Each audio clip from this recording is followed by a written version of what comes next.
નકલી લોગો, નકલી ટ્રેડમાર્ક અને નકલી ડિઝાઇન વર્લ્ડ બુક ઓફ રેકોર્ડની અને તે અંતર્ગત આ તમામ વસ્તુઓનો યુઝ કરનાર તમામ વ્યક્તિઓને નોટિસ ફટકારવામાં આવી છે. આ એક ગુનો કહેવાય કે વર્લ્ડ બુક ઓફ રેકોર્ડની નકલી ડિઝાઇન, નકલી લોગો, નકલી ટ્રેડમાર્કથી અલગ અલગ સંસ્થાઓમાં જ્યારે આ ઉપયોગ થતું હોય તે અંતર્ગત આવા વ્યક્તિઓ સામે, આવી સંસ્થાઓ સામે નોટિસ ફટકારવામાં આવી છે. વર્લ્ડ બુક ઓફ રેકોર્ડ્સ એ ભારતમાં તેમજ અન્ય દેશોમાં કાર્યરત કેટલાક વ્યક્તિઓ, સંસ્થાઓ અને સંગઠનો સામે કાનૂની નોટિસ જાહેર કરી છે.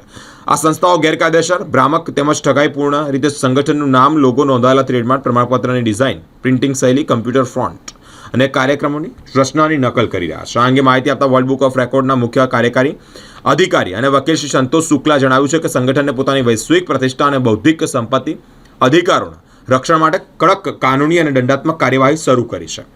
શ્રી શુક્લાએ જણાવ્યું છે કે ઘણી ગેરકાયદેસર સંસ્થાઓ વર્લ્ડ બુક ઓફ રેકોર્ડની ઓળખ, કાર્યપદ્ધતિ અને દસ્તાવેજોની હુબહુ નકલ કરી રહ્યા છે.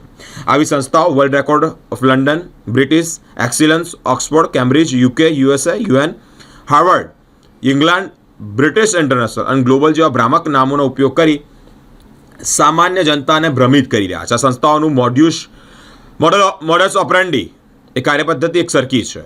સાથે જ આ પોતાને વર્લ્ડ બુક ઓફ રેકોર્ડ સાથે સંકળાયેલા બતાવી લોકોને ભ્રમિત કરે છે. એ પાસિંગ ઓફ એટલે કે છલપૂર્વક સમાનતા સ્થાપિત કરવાના અને ઉલ્લંઘનની શ્રેણીમાં આવે છે. સંગઠને સ્પષ્ટ કર્યું છે કે આવી બધી જ પ્રવૃત્તિઓ ગેરકાયદેસર, ભ્રામક અને દંડનીય ગુના છે, ત્યારે કાનૂની પ્રાવધાનો હેઠળ દંડનીય છે.